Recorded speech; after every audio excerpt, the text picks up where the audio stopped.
Welcome all to our MedRiSSE 10th webinar series and final one. The title of this webinar will be about strengthening Mediterranean resilience policy briefs in partnership with the MedRiSSE project. Through this event, the participants will learn about various policy recommendations, strategies, and initiatives aimed at enhancing resilience in Mediterranean, as outlined in the already developed policy briefs in all partner countries. We will start the discussion now with a welcoming speech remark from project manager at An-Najah University, Dr. Imad Bey. Dr. Imad, the session with you and floor is yours, please. Thank you, Fadia. Hello, everybody. Buenos dias. I am Imad Bey from An-Najah University in Palestine, project coordinator of MedRiSSE project and university. Please allow me first to speak about what's happening now in Gaza Strip and in Palestine. At the time of today meeting, more than 13,000 deaths, with over 5,000 of them are children, more than 3,000 women, more than 30,000 wounded in Gaza since 7th of October. In the West Bank, we have more than 130 Palestinians have been killed and more 2,000 are wounded and 1,000 arrested. In Gaza, more than 1.6 million Palestinians are internally displaced their locations. Israel has bombed their homes, health facilities, schools, universities, churches, mosques, and media locations. There has been a complete electricity blackout for 45 days. About 50% of all houses in Gaza have been completely or partially damaged. We stand in full solidarity with our people in Gaza, and we call for an immediate ceasefire. Now it's our pleasure, of course, at An-Najah University to welcome you all today to attend the 10th webinar in the MedRiSSE project. Hope that you have been benefits from the implemented webinars. This is the final webinar in our MedRiSSE project. Please allow me now to give the floor to our friend Lorenzo. He is the knowledge manager of Oxfam in Italy. And thank you very much. Thank you very much, Dr. Imad. I hope that you can hear me well. Yes. And thank you for your feedback. And let me, before to start our webinar, let me express my solidarity with the Palestinian people, based also on your speech. I take the opportunity also of this introduction to thank An-Najah University for the work done in these 2 years and for the 10 webinar organized in MedRiSSE project. My name is Lorenzo Paoli and was anticipated by Dr. Imad. I work in Oxfam, Italy as head of program quality and I'm based in Florence. A total of 5 thematic policy briefs, one for each targeted country of MedRiSSE project, that is Jordan, Italy, Palestine, Spain, and Tunisia, were elaborated with the support of Oxfam. The policy briefs are the results of joint efforts of the MedRiSSE partnership. Oxfam played a role of brokering and facilitating the process for the development of the single policy brief. Each of them has been designed, formulated, and finalized under the responsibility of the single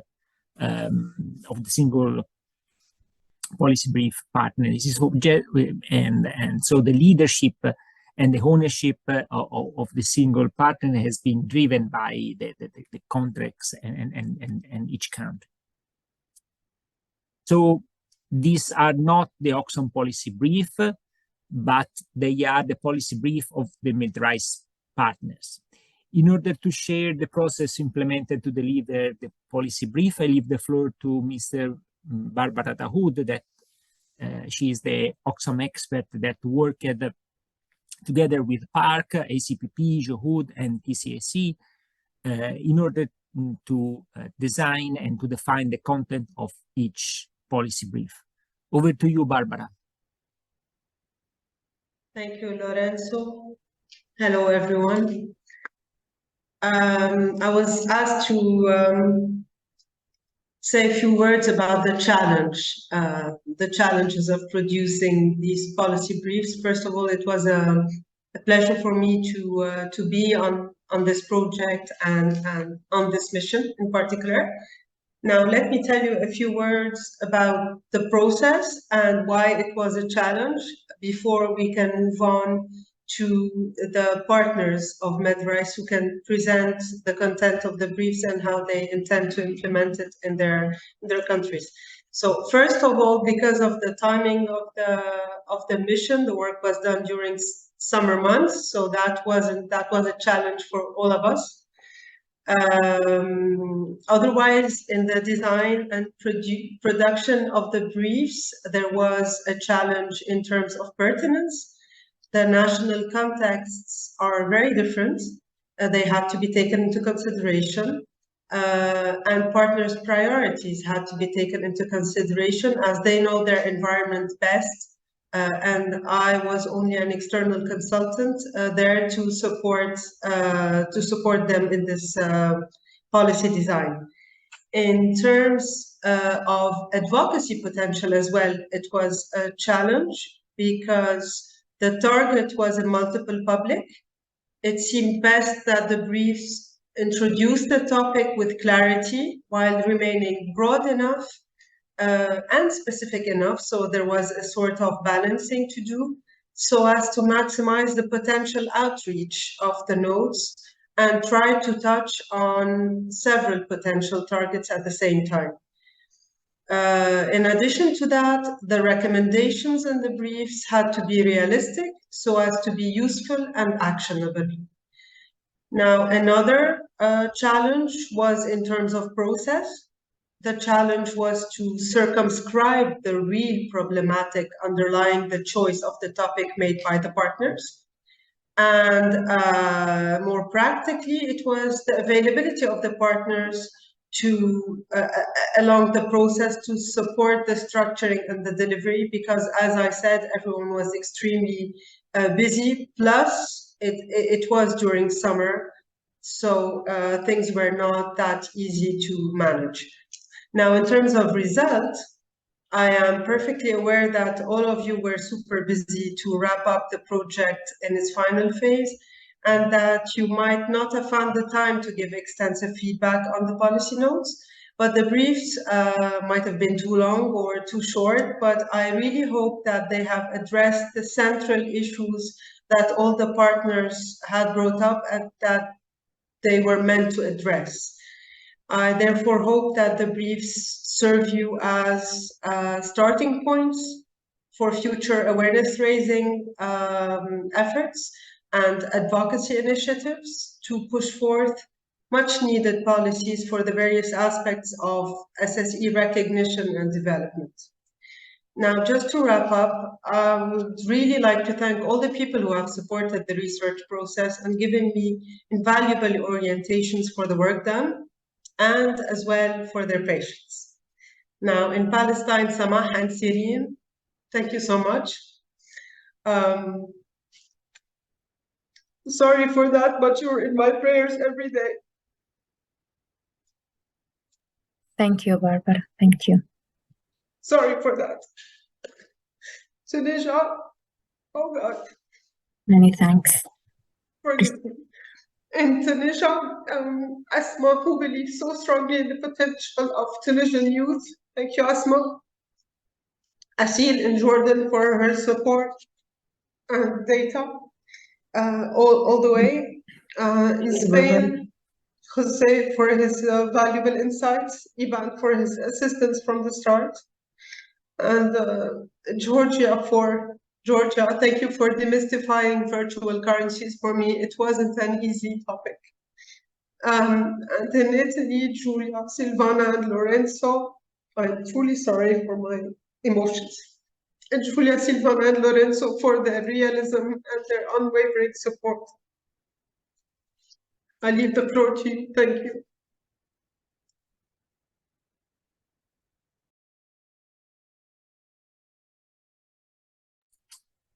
Thank you.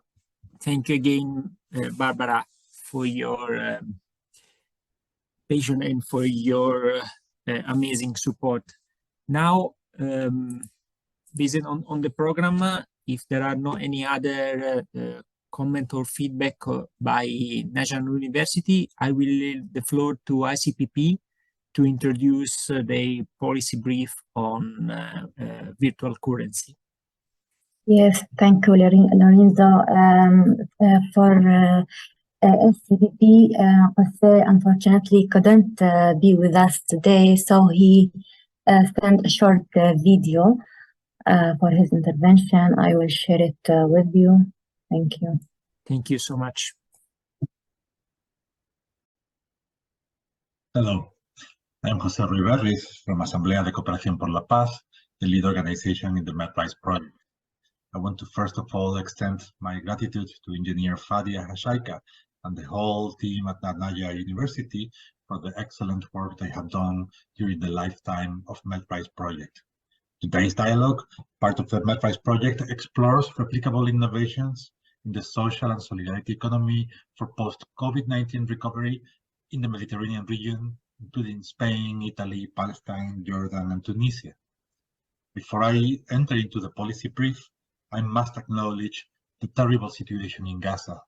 The recent killings, the horrible, devastating bombings marked by extreme loss of life and destruction are very heavily impacting us all, but especially, of course, our Palestinian friends. Our thoughts are with those affected, and we truly stand in solidarity with the Palestinian people during these very difficult times.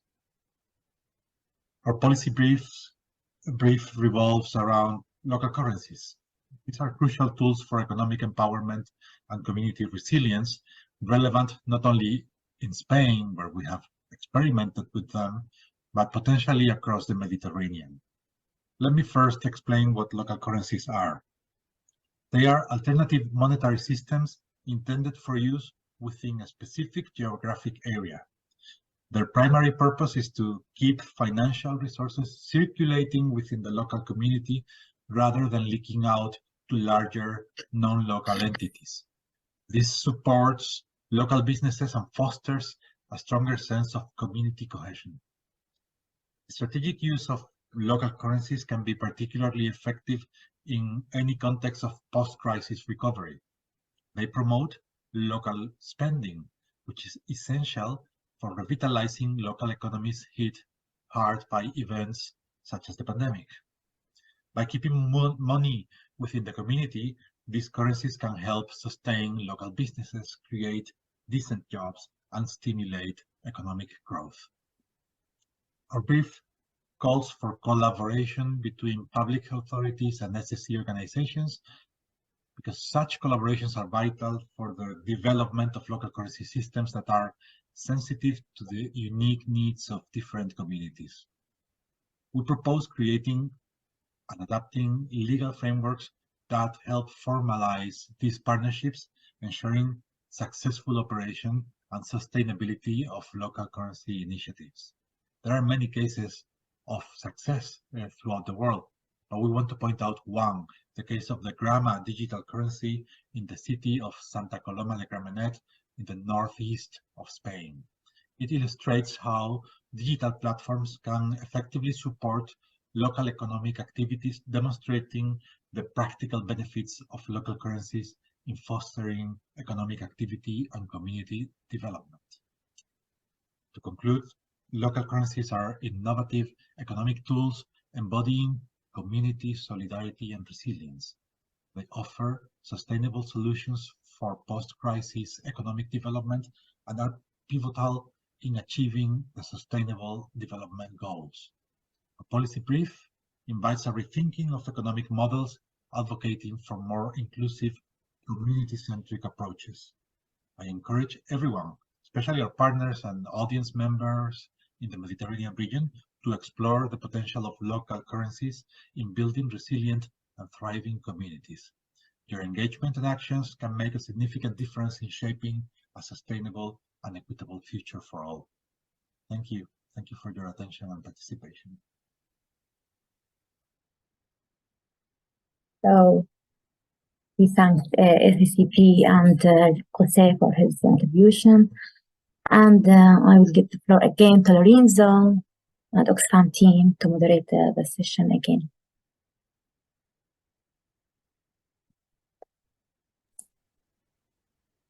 Thank you. Thank you so much. And I take the opportunities also for this last webinar to thank officially the amazing support that ACPP shared with Oxfam, but I suppose also with the other colleagues for leading this project. So thank you so much for the work and the coordination task that ACPP ensured to the project. Considering that the question and the request of clarification will be shared in a specific moment of the discussion, I will leave the floor now to the TCSE from Tunisia in order to share their opinion and their feedback on the policy brief that has been produced in Tunisia on collaboration between public and private entities for social economic education. I cannot hear Hasma. Is it only my problems? No, all of us. Okay, I agree with Hasma's suggestion, waiting the solution of some technical problems. If our colleagues from Palestine and Park especially can share their... Yes, sure. Good morning, everyone. Good morning. Thank you so much, Serene. Over to you. Thank you for your words, kind words. So good. First and foremost, I would like to express my sincere gratitude to our esteemed partners in Oxfam, Italy, and to Ms. Barbara Dawood for your dedicated efforts on the policy brief. I know it was challenging, so we appreciate it a lot. And I would like to thank our partners in An-Najah, Samah, Fadi, and Dr. Ahmed, also for their invaluable cooperation and unwavering support. And what you're seeing today, it's important to clarify that we have undertaken modifications that we believe that it aligns with the Palestinian context and that are deemed appropriate for our objectives. So I made the policy brief into presentation, and here we go. So let me first minimize this. Okay. So our policy brief titled Women Empowerment Through Supporting Cooperatives in Palestine. So I would like to share a bit of history about the women cooperatives in Palestine and the cooperative sector in general. Cooperative work in Palestine has a history dating back to 1920, playing a significant role in the economic and political aspects of the Palestinian movement. It contributed to income generation and income-generating projects, focusing on embroideries and food industries, especially for women during the first Intifada in 1978. The cooperative movement expanded beyond economic empowerment to include recruiting women in Palestinian national work, fostering national self-reliance, and providing alternative services under the occupation. With the establishment of the Palestinian Authority, cooperatives extended into various fields: agriculture, housing, crafts, and consumer sectors.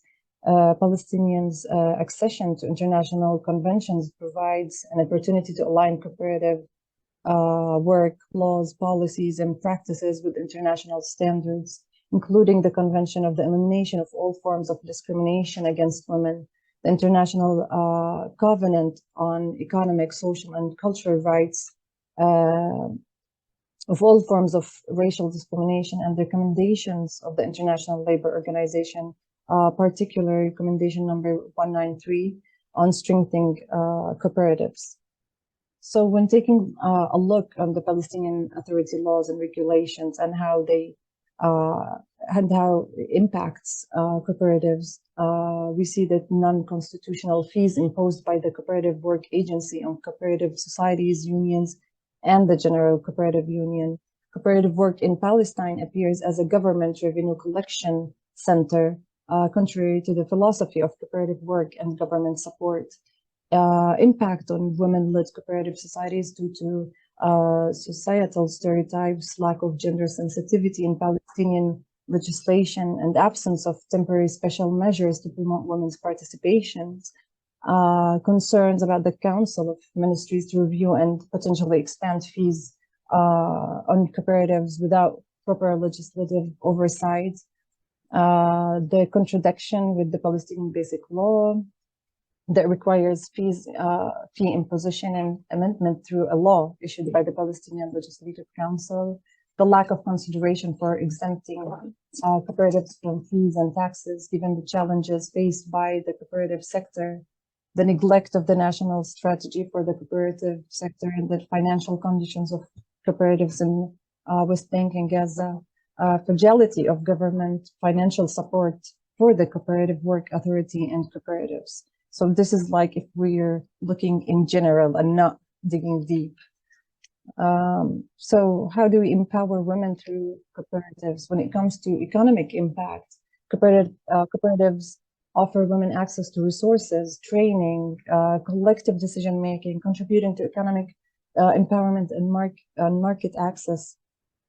It increased the chances of poverty elevation and income generation, enhanced entrepreneurship skills and leadership development, liberation from economic dependence on the Israeli occupation, support and improvement of national production, and overall promotion of women, youth, and the less fortunate in the production process. And when we take a look about the social impact on women in cooperatives and how cooperatives impact women, we're talking about breaking down gender stereotypes and promoting gender equality, equal voices, and improved social status within cooperative principles, enable of gender balance and more equitable societies, and overall improvement in women's social status. But there is more, there's beyond economic and social benefits. It comes down to the preservation of land against settlement projects, land confiscation, and Judaization. When we take a look at the agricultural sector, meaning the land, so it focuses on agriculture tied to Palestinian identity, access to essential social services like health and education, and active community involvement and participation in decision-making. So there is challenges, of course, and it is very essential and important to face these challenges. So women empowerment in Palestine faces obstacles, financial and non-financial, discrimination against women in the legal system. Palestinian regulations are inconsistent with the Constitution and international human rights standards, cooperative principles, and the UN CEDAW Treaty for Gender Discrimination. Practical barriers to cooperative development include complex registration procedures, high fees, political interference, and heavy taxation. Local policies and current regulations embed members, including women, from improving income generation and economic security, and exacerbate gender imbalances. Financial challenges, lack of funding sources, and limited access to formal finance further hinder women's involvement in cooperatives. So without improvements in cooperative governance and legal framework, cooperatives may cease to operate, diminishing opportunities for Palestinian women to contribute to the economy and improve their living condition. So the recommendations, actually these recommendations are the inputs of gathered local international NGOs, and recommendations from Ms. Barbara Dawood as well. So the recommendation goes like that: allocate a sufficient financial budget to institutionalize the cooperative work authority, address sector obstacles, motivate unions and cooperatives with the exemptions from fees and taxes, and ensure compliance with relevant laws and conventions. Makes substantial amendments to cooperative societies law to ensure compatibility with the basic law and international conventions. Rebuild the liquidation law of cooperative societies and adopt a governance approach to promote transparency and participation. Furthermore, implement temporary special measures at various levels of cooperative management and decision-making in compliance with international recommendations. Include cooperative issues in parallel reports to the Committee on the Elimination of Discrimination Against Women at the United Nations. Highlight Israelis' colonial and apartheid practices in dealing with Palestinian cooperatives, emphasizing the double suffering of Palestinian women in rural areas. So what can we do to support women in cooperatives? So when it comes to legal framework, or what can we do is initiate a dialogue involving the cooperative sector to address needs and priorities for cooperative development. It all goes down to highlight the importance of changing the legal framework and to advocate for it, of course. Refer to the International Labour Organization recommendations for essential guidelines, align regulations with international standards, emphasizing equitable access to finance and support services. Now it comes to access to finance, because these cooperatives need sustainability. Allocate budgets for providing financial support to cooperatives, including grants, low interest loans, guarantees. Implement tax breaks and fee waivers to reduce the cost of doing business for cooperatives. Foster public-private partnership with financial institutions or cooperatives to ensure equitable access to financial resources. Complement financial support with technical assistance and capacity building programs to enhance cooperative viability.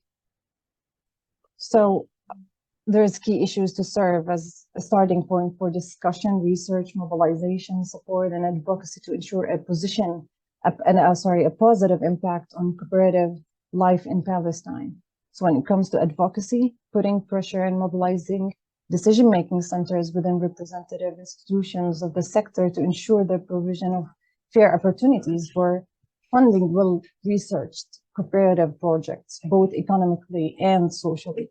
Many associations struggle due to the limited financial resources, while suitable funding sources are available. Forming a network for advocacy, influence, and support is essential to enable cooperatives to finance their investments under equitable conditions, ensuring equal opportunities among cooperative entities. Civil and representative bodies in the cooperative sector need to develop an action plan to achieve these goals. Adopting financial and funding policies that provide meaningful technical, administrative, and financial support by the Cooperative Work Agency. Monitoring cooperative plans and emphasizing the importance of follow-up, evaluation, learning, and technical support for cooperative associations based on their strategies and objectives, integrating marginalized groups and enhancing their benefits from the economic cooperative sector. And last and not least, financing and developing a national cooperative measurement index jointly prepared and adopted by all stakeholders in the cooperative sector. This index should be based on cooperative principles, integrity, transparency, and sound governance, ensuring social justice and enabling suitable economic development for cooperative associations. This involves integrating the cooperative approach into public life through significant amendments to educational, media, tax, and financial support. Thank you very much for your listening. May I say something? Hi. Yes, you may. Thank you. Thank you, Barbara, for all your efforts. So for us, it was we felt there was some small gaps in the policy you have prepared, and we totally understand the difficulties you have, because it's hard sometimes to write to prepare something about a context that you are not in. But we felt that it was important to focus on the idea or the issue that Palestine is not a liberated state, it's a state under occupation. And of course, we have this history with the occupation, and all the cooperative system here was implemented as a way of resistance, at some way, or resilience for people in the context. So it was important for us to highlight in this presentation these issues, and I think it's a suggestions also for the policy brief you have prepared. Maybe it's important to integrate these aspects on them. So yes, thank you.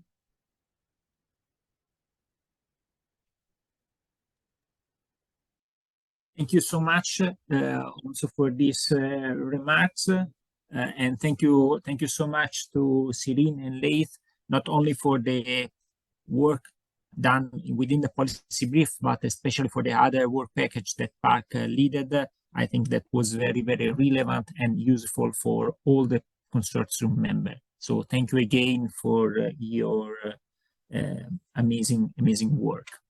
I don't know if Asma was been able to solve the technical issues. Can we try again to share the experience from Tunisia policy brief?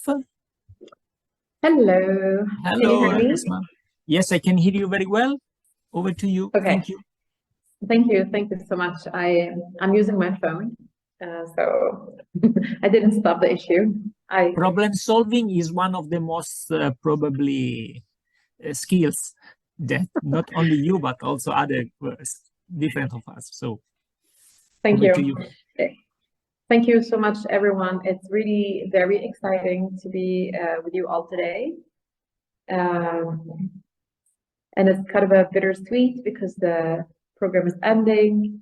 I still feel really very sad that we were not able to meet with our Palestinian brothers and sisters, and I really feel a lot with you, with what's happening, and I hope things will get better. A big thank you to Oxfam Italia and also Oxfam Tunisia for together working on a topic that we've been working on for a couple of years, I guess. I think since 2015 or something together. So the topic of the policy brief, that is promoting social entrepreneurship within Tunisia's higher education system, I think it was a good choice, and it comes from the collaboration, the long-lasting, I would say, collaboration that we've had. Thank you so much for Barbara for being very flexible, especially because we started, we needed to reshape the whole policy brief, and she did an amazing work. Spoke to different stakeholders. We really like the outcome and the output of your work. And what we have done since then, we have organized a national event, and we have mobilized the relevant stakeholders of the higher education system. We've brought in professors, civil society organizations working with the social entrepreneurship or wanting to partner with the universities and the Ministry of Higher Education. A lot of students as well. We had a great representation also from other public authorities. And together we worked on the policy brief that was prepared by Barbara. We firstly tried to understand it together and demystify it. We had someone from Oxfam Tunisia who was also there to help navigate with all of the advocacy and policy systems. And we also discussed the content of the policy brief in a World Cafe kind of fashion. And after discussing it, there were some, let's say, suggestions of improvements, or, you know, to bring it a bit more to context, not to the Tunisian context per se, but each higher education institutions in Tunisia have a different system. So it was more of a appropriation of the policy brief by the participants. So what we tried to do was to make sure that the attendees wanted, let's say, that they would be the ones lobbying and advocating for such a policy to be implemented within their own institution. And then at the end, there were groups working on setting up an action plan to make that happen. So the challenge here with working with a higher education institution, or the reason why we chose to work with a policy that works within a higher education institution, is the following. First of all, one of the recommendations that we had after the launching conference, if you all remember, we organized the launching conference June 2022 in Tunisia, and it was also jointly organized with Oxfam. One of the recommendations were to focus and invest in youth and support young people to actually become change makers. And how do you do that? Is by challenging how we teach and challenging the learning environment of young people. Challenging that also means that there is an openness to social entrepreneurship, social entrepreneurs, different SSE actors, as well as adopting alternative tools.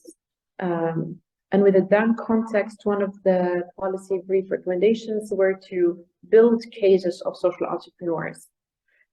So what we did, we disseminated the book. It's like first time we have a book on cases on social entrepreneurs in Tunisia. So it's like available in English, and we are now translating it in Tunisian dialect. We also have disseminated a game that we developed under MedRiSSE project, and that's called Zama, which means, I don't know how we translate that, but what if, yeah, Zama is like, what if it's possible to solve our problems in society?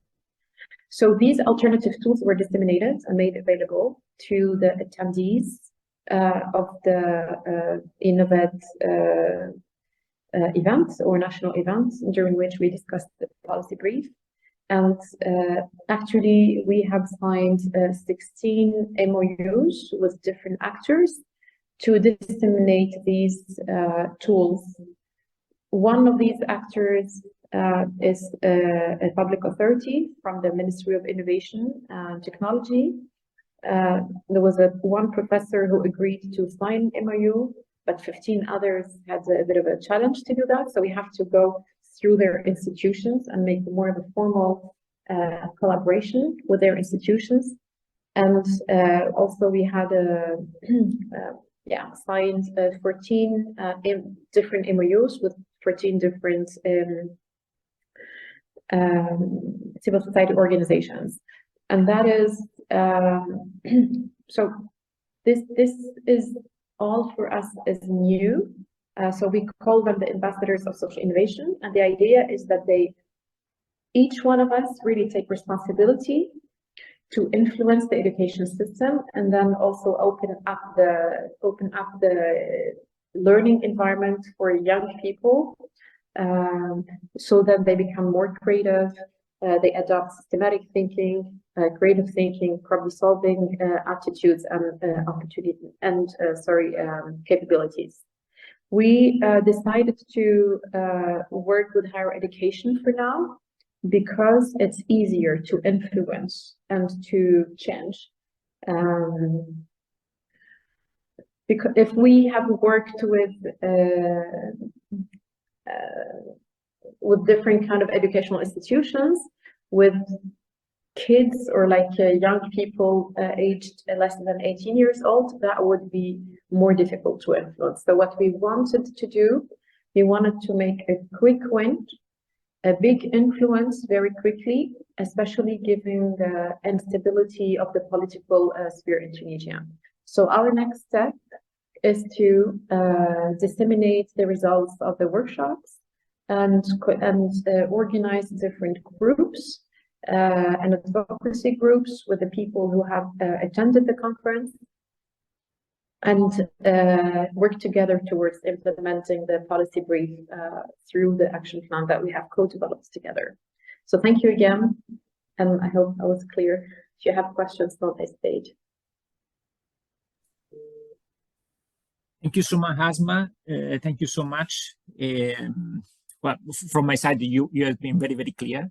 Maybe if there are any specific question during the Q&A session, you can also provide other feedback. I think that it's very, very important to congratulate the TCSI for the success of the national event in Tunisia last days. So I think that it is really, really a huge success, not only for you, but also for the entire partnership, because you have been able to share several of the learnings that raise from the action. So thank you so much for sharing with us also your remarks and the next steps that you are planning for the future. Thank you. Thank you again.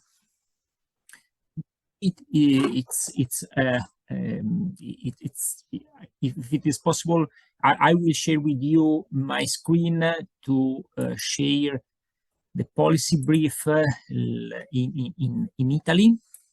Can you confirm that you are able to see the presentation? Yes, Lorenzo, it's visible. Thanks so much, and for these opportunities. I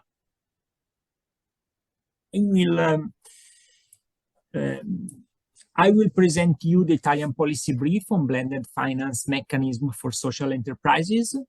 In particular, I will share with you the rationale of the paper with a specific focus on the main challenges faced by social enterprises. And I will introduce the meaning of blended finance, and then I will hand the floor over to my colleague Julia, that will present the main recommendation reported in the policy brief.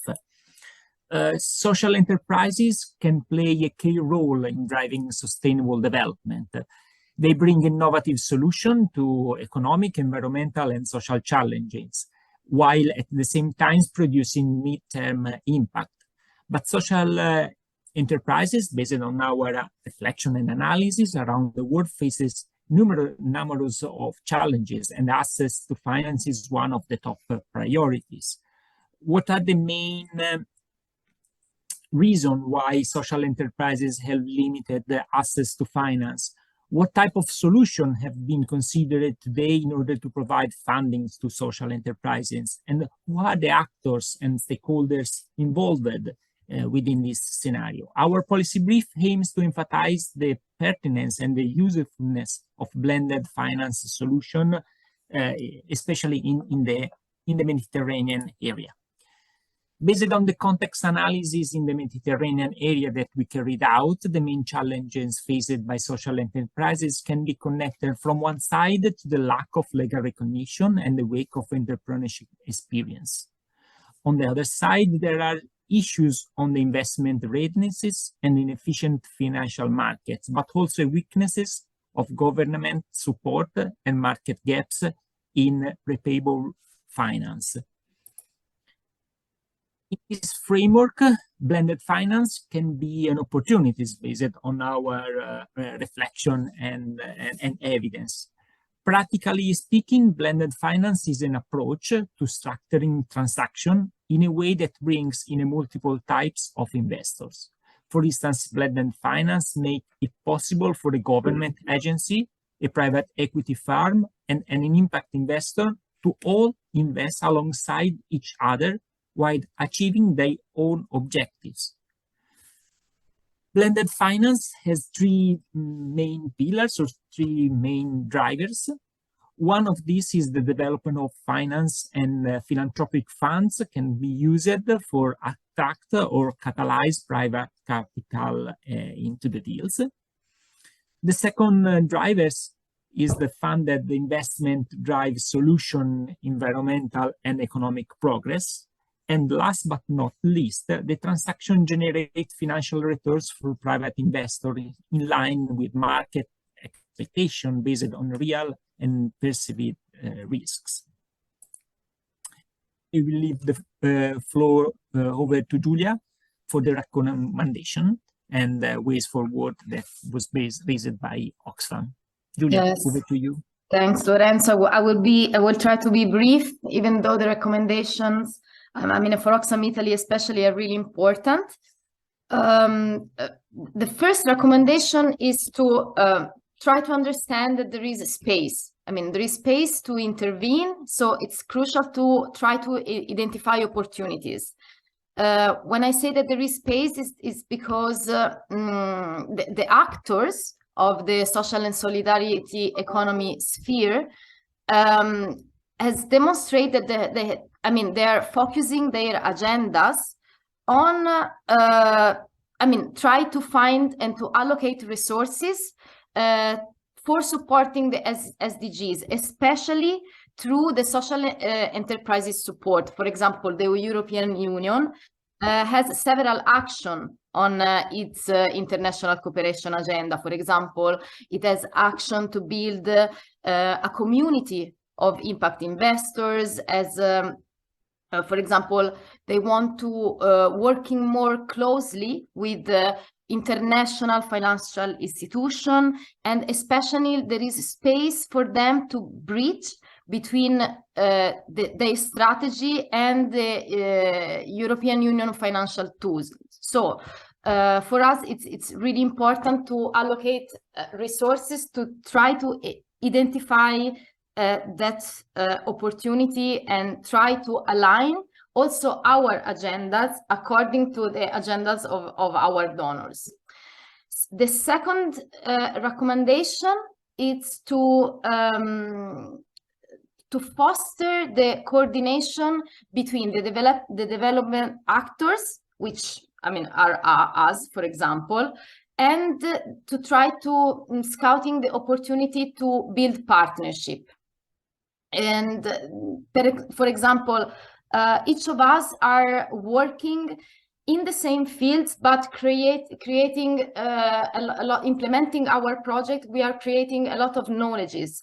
So for us, the recommendation is to try to put together these knowledges and experience, which is very crucial to try to move forward, especially in such areas that are critical. For example, when the regulatory framework evolves and also the obstacles evolves. And for example, our Palestinian brothers and sisters today also show how, obstacles especially can also evolve. So it's important to put together our knowledges and our solution to try to be aligned and to design the innovative blended finance solution, building partnership, especially with other investors.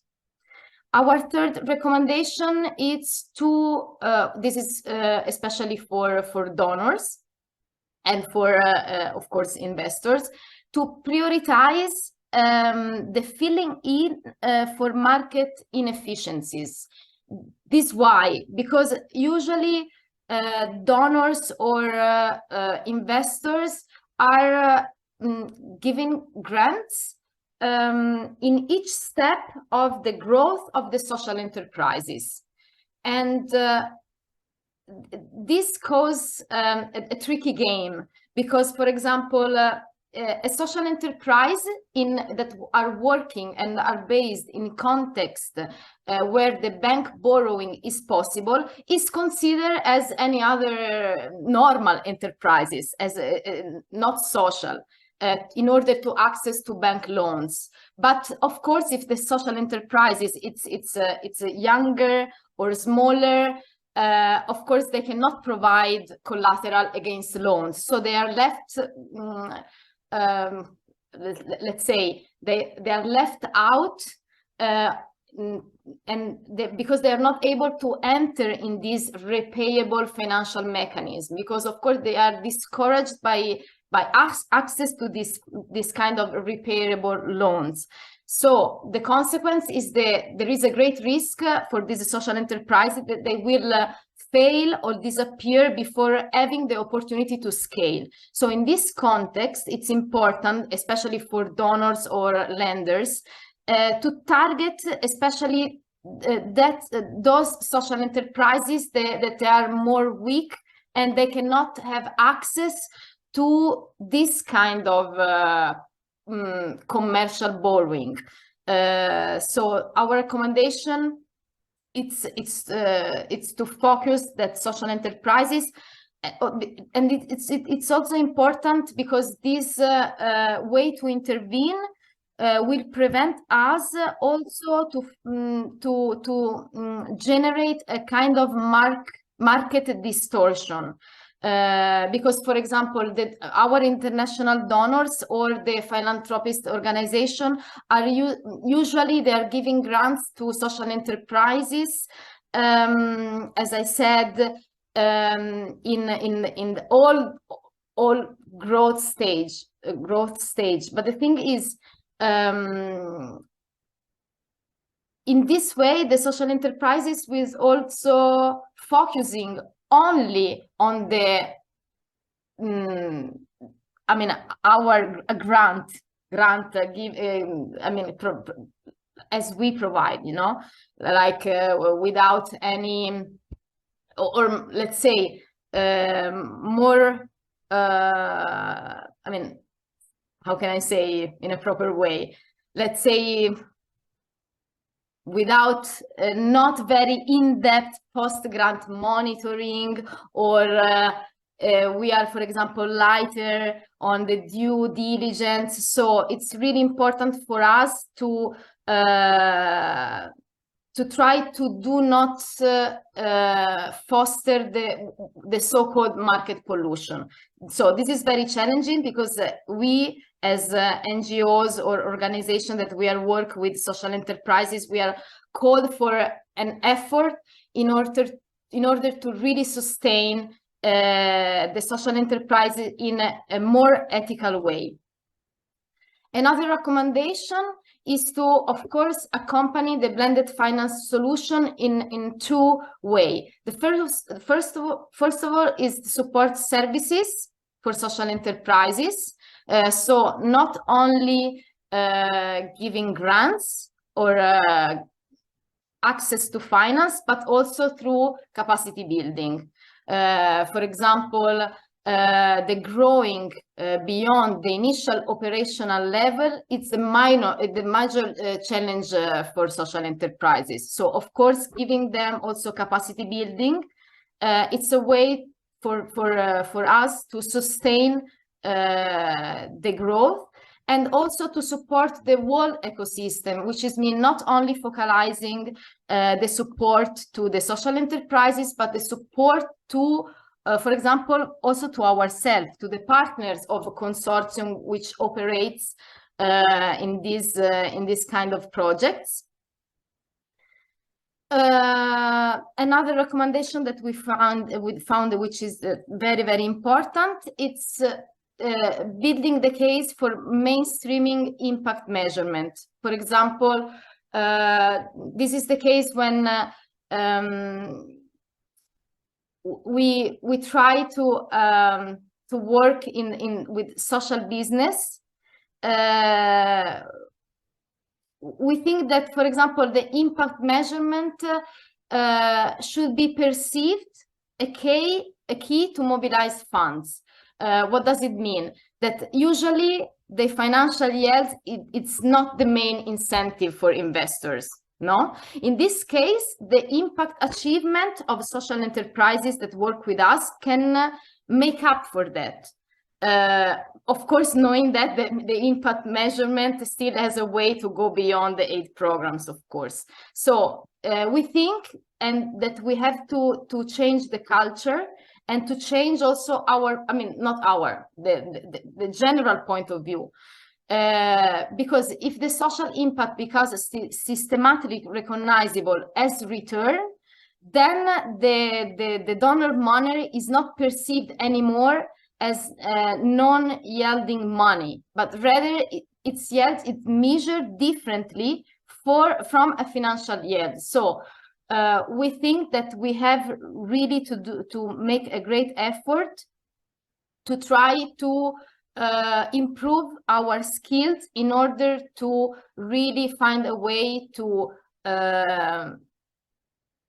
measure the impacts that our beneficiary, our social enterprise that work with us are making with the grants that we provide, in order to make them more attractive for the donor. So we believe that impact measurement will have to become really mainstream in order also to grow confidence in the blended finance mechanism and attract further capital. So these are the recommendations that we will try to pass to our stakeholders, and we will try to advocate in our national event that hopefully will take place at the end of the month. So I hope that I was clear, and I really want to thank Barbara for the work that she has done, and I have to say that I also learned a lot. Thank you so much, Julia, and also from my side, thank you so much to Barbara for the learnings, but also for the support that she ensured during these months. Last but not least, I will hand the floor over to Hasil, that she will bring us within the framework of green economy in Jordan. Thank you so much, Lorenzo, and greetings, everyone. I want to first start by thanking Barbara for her amazing work and cooperation and bearing with us with all the delays, and thank you so much for producing the policy brief. We highly appreciate your effort, of course, and Oxfam Italy. And for our Palestinian family, I'm going to call it this way, our hearts, prayers, and everything in Jordan is with you. And we hope, inshallah, everything will be over soon. Well, I'm going to start sharing my screen. And I'm sorry, my camera is not working. I apologize for this. Well, for Jordan's policy brief, okay, sorry.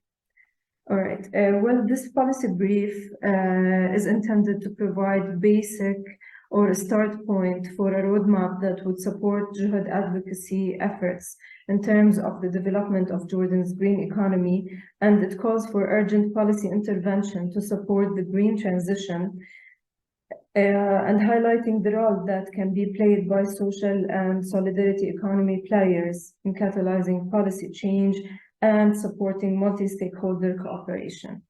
I will start by an overview of Jordan green economy, or the status in Jordan. I assume that Hasil is facing some issues with the connection. Maybe if there are some questions that can maybe raised by the... Hello. Yes. Yes. How are you? Oh, we are okay. Thank you. And you? Good afternoon for all of you. If I can, please say something up to she will return back. Yes, please go ahead. Yes. Thank you all of you for this seminar, and I am so happy to say something. I am Dr. Muhammad Araj, General Director of Employment in Ministry of Labor in Palestine. You know, we hope the war will finish in our country, and we are suffering a lot of problem, you know all. I want to say something about the main policies in brief in the Ministry of Labor in our country. The main policies, the first one is reducing unemployment rates and enhancing decent employment opportunities for both gender within the framework of sustainable human development. The second one is organized and effective vocational training provides the labor market with the skilled and semi-skilled workers of both genders. Third one is organized cooperatives that generate returns that have an effective impact on economic and social growth. These are the main policies in the Ministry of Labor. We have two main strategies which was under implementation in Palestine, and now we are preparing the new strategy for 2024-2029. This is in all the ministries. I just also to take 2 minutes to say the main strategic goals in the Ministry of Labor. We have 5 strategic goals. These goals is, the first strategic goal is developing employment opportunities and service. The second one is qualifying and preparing a qualified professional work force in accordance with the need of the labor market. Third one is promoting the applicant of decent work principles in Palestine. The fourth is strengthening and social protection for workers. The last one is building the capabilities of the partnership institutions who are working with us. These are the main goals which we are planning to do in the next steps on the next few months. And we are sometimes putting some urgent plans due to the situation we are suffering. This is the main things which I want to say about our ministry. And we are the partners with the An-Najah University, Dr. Imad, Dr. Samah, and all of you. And we are thanking you for a lot for your solidarity with our people in Palestine. Thank you. Thank you so much, sir. I was thinking during your speech how consistent and how close the project that has been capitalized within the MedRiSSE project with the objectives and the main policies of the Ministry of Labor, considering how relevant and coherent our project has been with your policy. So thank you so much to share with us the perspective of the authorities in Palestine. Hasma, I see your hand raised. Yes, let me try to lower it from my computer. Yes. Thank you so much. I actually have a question to Julia about the work that have been done about the blended finance, because we, again, worked together on access to finance and innovative finance tools and mechanisms under MEDAP. So I see the logic here, how Oxfam Italia worked on this very specific policy.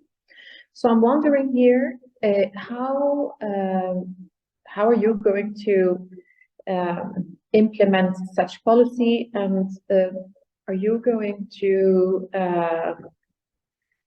be in touch with organizations that are working with regenerative finance?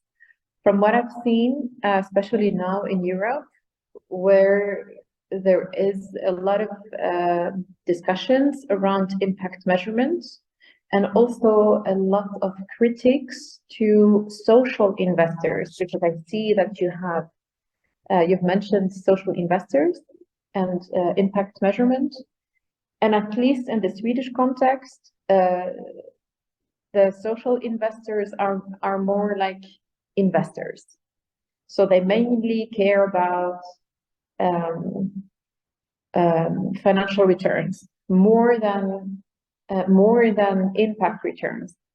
And I have seen the rise of the new kinds of financial opportunities in the form of what we call the regenerative finance. So I was wondering, are you taking into consideration this new way of supporting social entrepreneurs, which, in my opinion, at least in the Tunisian and the Swedish context, I can see that it is more aligned with the nature of the social entrepreneurs, or are you more trying to persuade the existing social investors and try to get them to see the value of the impact before the financial benefits or returns? Well, thank you, Asma, for the question. Listen, really, honestly, this is a reflection that within Oxfam Italy we are still, reflecting on. So our strategy, I think it's both. First of all, we believe that the social return on investment is something really important. That's the reason why we wanted to produce a policy brief, to have something concrete in our hands to go and face and advocate for. So for sure, this is something that we will not give up, even though we know that it's very challenging. Because as you said, investors are more focusing on financial return instead of impact return. But as I said in the recommendation, this is a matter of a point of view. If we can demonstrate that the impact that we produce can be a valuable return, for sure we will advocate for. But we cannot only perceive this street like blindly. So of course we will try first of all to produce evidences through our programs. We will for sure, and we have some pilots, for example, to improve also our capacity to measure this impact, because as I said, there is much space for us to improve the way on how we measure the impacts. We believe that there is a strong, we have to really to do a huge effort to do a capacity building for our organization and for our partners in this sense. But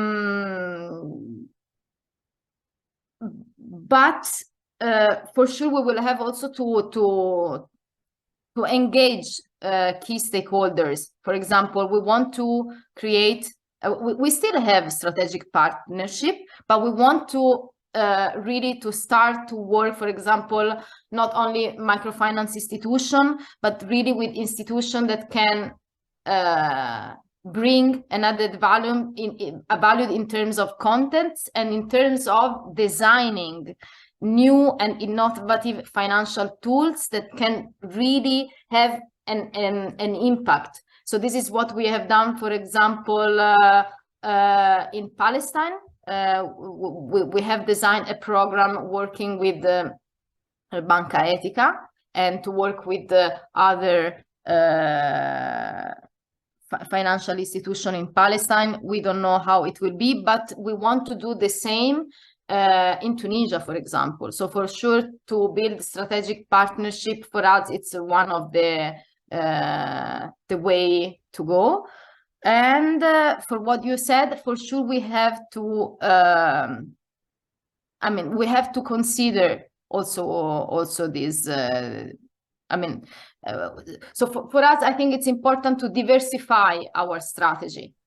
And I don't know, Lorenzo, if you agree or if you want to. Yeah, I totally agree.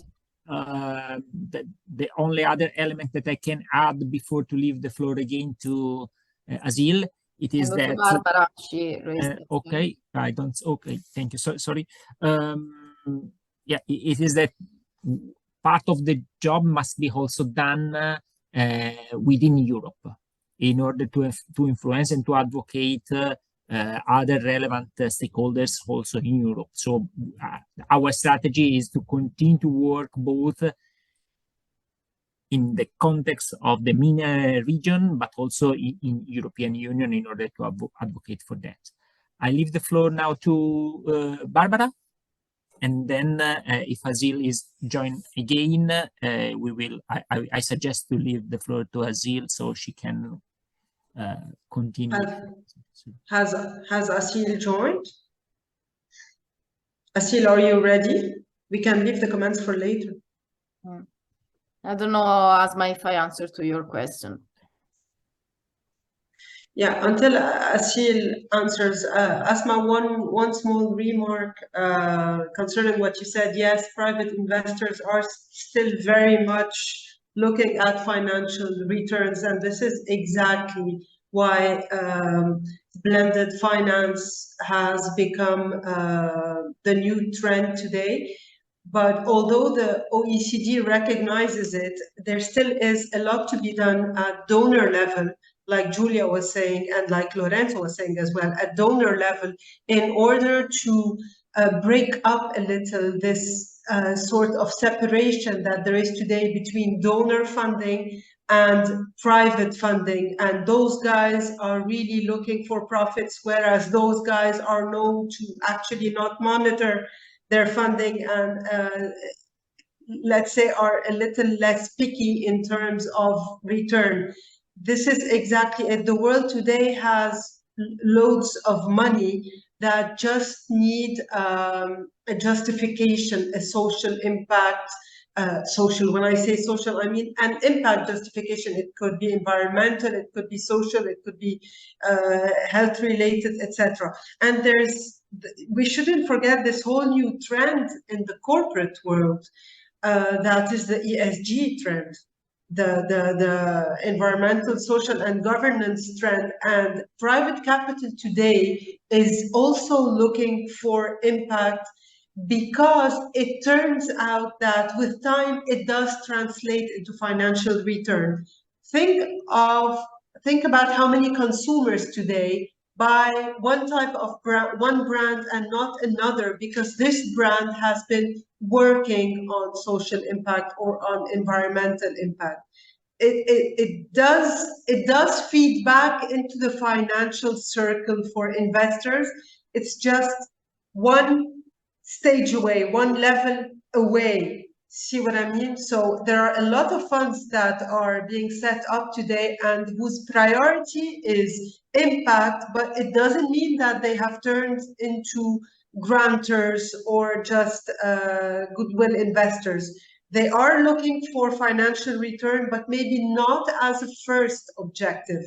And this is where people like Oxfam and like all of you partners can lobby in order to bridge this gap between the private investor and the donors, the international multilateral donors, in order to fill this gap in the market through blended finance mechanism. I think I should leave the floor to Asil. Thank you. Thank you so much, Barbara. Much appreciated your feedback. I'm so sorry for the colleagues from the Jordan, but also considering the time, I suggest to collect one or two other questions and then go to close the meeting with some conclusion. Are there any question or reflection or request of clarification from the people, for the participants?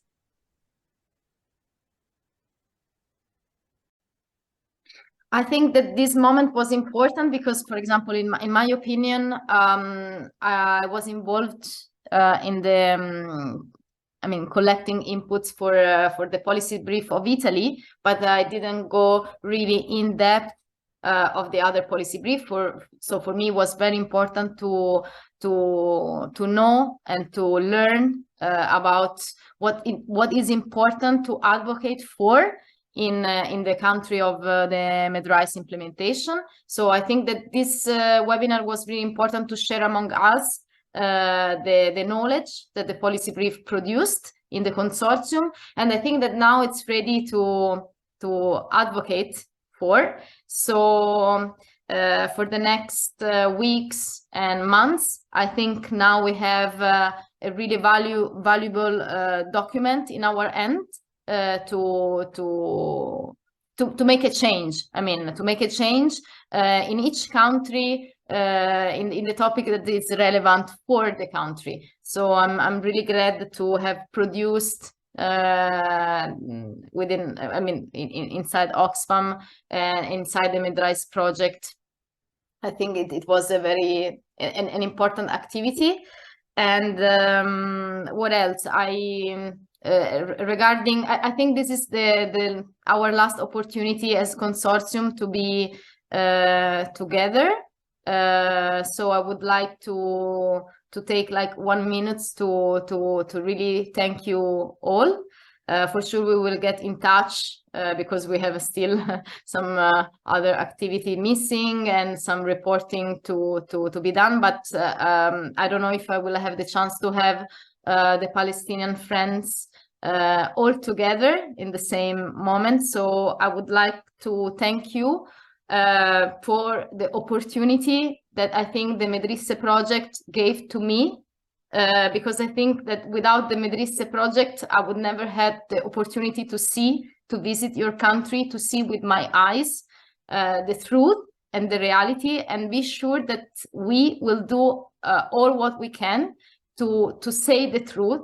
So thank you very much, because I feel blessed to have this opportunity, thanks to you, to Park and to An-Najah University, to give me this opportunity that I would never had in my life without you.